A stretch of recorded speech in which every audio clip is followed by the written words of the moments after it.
incentive ng inyong kasamahan, ibigay ninyo. Dahil wala silang sideline, kaya umaasa sa incentive na ibibigay ninyo. Wala na bang matino na Pilipino? Ha? Wala na bang matitino na Pilipino? Diyos ko, Apo, sarap yung pagtitigbasin. Ting-ting. Nag-iinit na naman ako. Bakit puro nakaw ang iniisip natin? Bakit puro na ang iniisip nyo ang personal, pati pamilya nyo? Ito naman pamilya nyo, nakakaya nyo. Na ang pera galing sa nakaw, nakakaya nyo. Mga inayupak rin kayo. Alam nyo, inyong kasama sa bahay, alam nyo kung nagnanakaw o hindi. Kasi alam nyo ang sweldo nila. Kinukusinti ninyo. Kaya mga walang hiyaring kayo. Kaya nga sabi ko nga, pag nag-reboot ang gobyerno, dapat, pag nasintensyan isa sa membro sa pamilya, damay lahat, ikulong. Para yung mga takot, mga malalambot ang puso, babawalin niya ang kasama niya sa pamilya. Ayaw ko yan, balik niyo yan. Ayaw ko mapahiya, ayaw ko makontroversial, ayaw kong makulong. Ganon, di ba? Pero mayroon naman tayo eh. Pero bakit hindi na-apply? Di ba? May principal, may suspect, mayroong tinatawag na accomplice in accessories to the crime. Eh bakit hindi nasasama ang pamilya? Halimbawa, asawa. Yung asawa sigurado, sikindari na yan. Kasi siya ang nagtatago ng pera. Pangalawa yung anak. Ha? Bakit walang batas na ganun? Dapat may batas sa Pilipinas na ganun. Kasi napakawalang yan ng ibang Pilipino.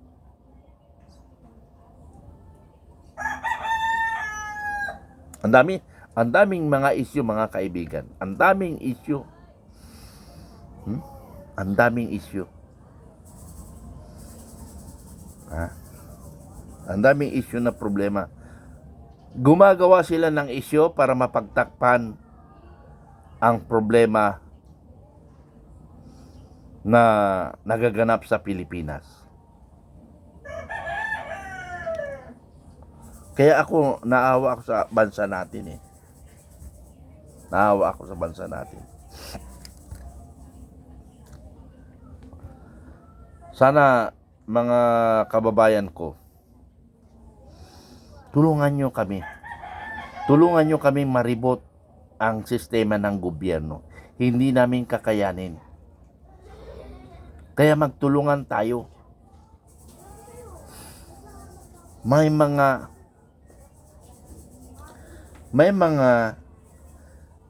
kasamahan tayo.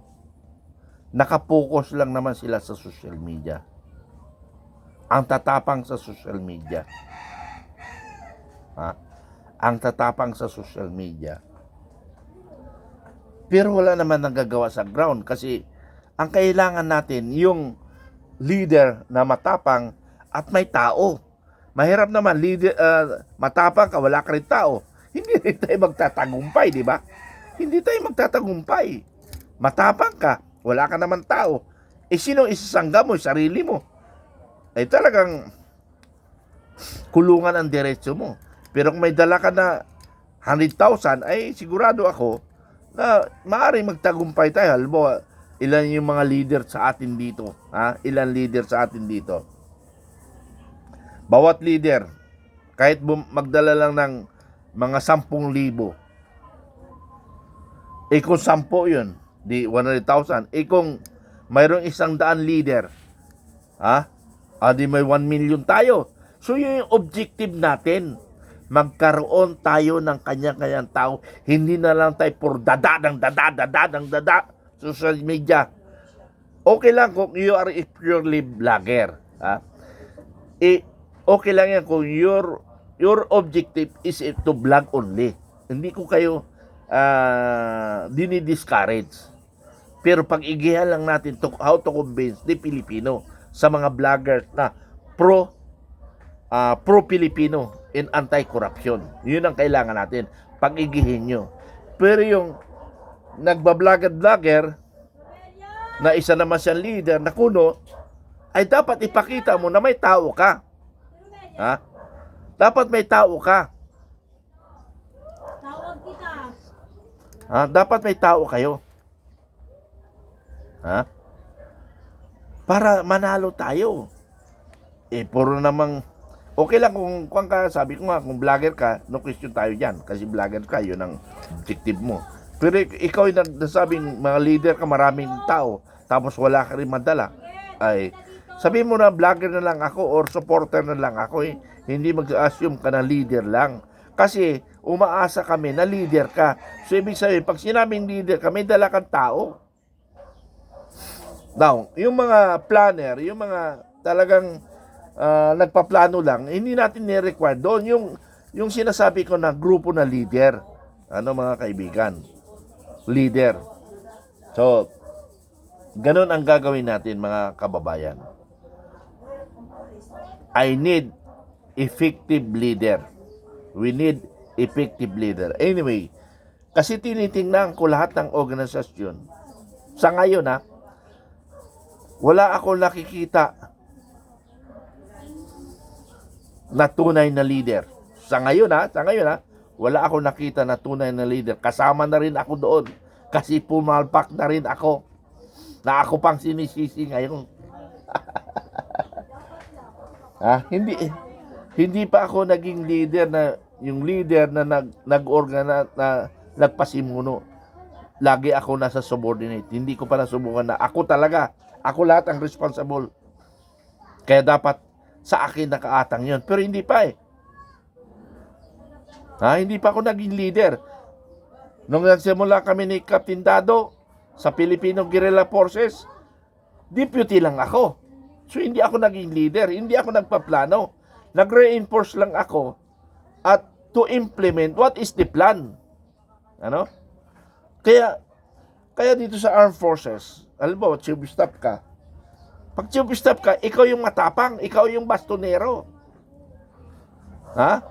Kaya ang lagi napapasama lagi, kahit na sa in-history, sa Armed Forces, ang napapasama lagi, chief of staff.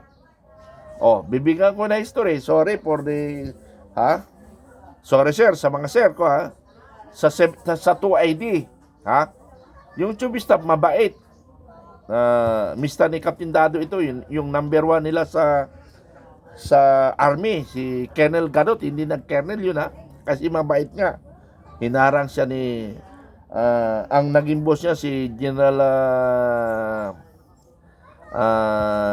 kalimutan ko. Sorry sir, nakalimutan pangalan mo. Pero sana kung mabanggit ko, diba? General Sigubia. Hindi sila magkasundo kasi General Sigubia, warrior rin, talaga matapang. Talaga nag-implement siya. Ang gusto niya na mangyari, mas matapang sa kanya yung chief of staff niya. Talagang mabait si Colonel Gadot. Kaya medyo hindi sila nagkaintindihan. So, ganun ang nangyari sa amin ni Captain Dado. Mabait si Captain Dado na warrior. Ako, mabait at saka warrior. Pero ang problema lang, ako ang mag-implement ng mga instruction. So, dapat ako maging mahigpit kasi nga nakasalalay sa akin. Pero pag sinabi ng commander, ganito, wala tayong magagawa. So, napasama ako because of I want to implement his planning. His plan, what I mean. Ang problema ako napasama. Okay lang. Kasi kasama yun, napasukan kasi kami ng mga intruder, infiltrator. Mayroong pumasok, hindi nalaman ni Captain Dado na sitwasyon yun, na ginagamit na pala siya. Ayun, later to find out. Sa kanya ko rin narinig sa vlog na napasukan kami. Narinig ko sa kanyang vlog na napasukan kami. Talaga naman napasukan kami. Tingnan mo, ang Luzon ko organized. May mga feedback sa akin. Totoo yun, sir. Inuupira na nga ako, suswelduhan ako Mga retired yun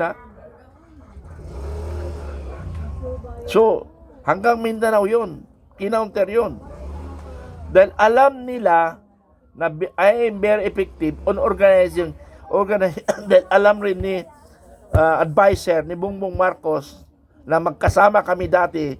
Kami ang nagpalakas sa Bongbong Marcos. Ako ang nag-organize na laban kay Sara Duterte nung sinasabi na baka mang-agaw si Inday Sara ng posisyon. Nag-organize, inorganize ko yun. Ha? Na labanan ang Duterte, ang Inday Sara kung may gagawing aksyon. Ngayon, napansin ko nga na ginagamit lang ako, kumalas ako. At nagkita kami ni Captain Dado. At alam ni Captain Dado na nagsanib pwersa. Tinawagan siya kung pwede makuha siya sa side ni Marcos. Hindi siya pumayag because may prinsipyo rin si Captain Dado na hindi siya pwedeng mabili kahit anuman. Kaya lang, dito sa AGF, nagkagulo. Anyway, that's part of the game, ano? That's part of the game. Pero nakakabangon na tayo, Filipino Guerrilla Forces. Oy, mga Filipino Guerrilla Forces, ano? Tuloy lang ang ating pag-organize. Time will come, gagamitin natin ang pwersa natin. Ngayon, magkagira na tayo sa China. Kasi nga, maraming matatapang na sundalo. General Brown na hinahamon niya na yung China. Mayroon na daw taktika, pero pang 30 days lang. Pero yung ino-organize namin ni Captain Dado, hindi pang 30 days. Habang buhay, lalaban tayo. Sa ground lang. Sa ground lang. Pag lumapag ka dito, Chino, patay ka sa amin. Pag lumapag ka sa Pilipinas, patay ka sa Filipino Guerrilla Forces. Ano? Pero kung by air, by water, ay patay kami. Pero by land lang. By land, warrior. Hindi kayo mananalo sa amin, Chino. Huwag lang gamitan ng mga sophisticated na mga weapons dyan na galing sa langit. Ay, delikado. Wala kaming kakaya doon. Pero kung ground to ground lang, lalaban tayo mga kababayan. Kaya yung mga nagtapang-tapangan nyo, ikaw Tariela, ikaw una ko ibabala sa kanyon, Tariela, ang yabang mo. Mas magaling ka pa sa presidente. O inutusan ka ng presidente, kaya uto-uto ka rin, Tariela. Pero napapasama ngayon si Senador Marcolita, na kwando, traidor si Marcolita, traidor, ano pa yung matawag kay Marcolita? Hindi ko alam yung kwento, ayaw ko makinig dyan sa mga kwentuhan na ganun, yung labanan ng China with Philippine Sea, and the Potres. Bakit natin pagtalunan yan? Noong panahon ni Pinoy, na bininta ni Trillanes ang Pilipinas, di ba? Ang West Philippine Sea. Tapos ngayon, ang pangalan ni Trillanes, hindi na lumilitaw. Ang lumalabas na, ang Duterte na. Paano natin? Anyway, yun na lang muna mga kasama, no? Sana maintindihan niyo ako kasi nga gusto ko sana ang Pilipinas mabago ang sistema, maribot ang ating bansa. Kasi nga, puro nakawa na lang. Pag nanalo pa ang Marcos the next election 2028, another 6 years, mag-gera na lang tayo, mag-civil war na lang pagka ganun. Kasi kaysa naman na mamamatay tayo o mamamatay ako na hindi ko nakikita na bago ako mamatay, ramdaman ko lulubog ang Pilipinas. So gusto ko bago lumubog ang Pilipinas, sa palad ko nakikita ang kamatayan ng Pilipinas. Maraming salamat. At maaaring may magagawa pa tayo. Maraming salamat. Bye-bye. I love you all.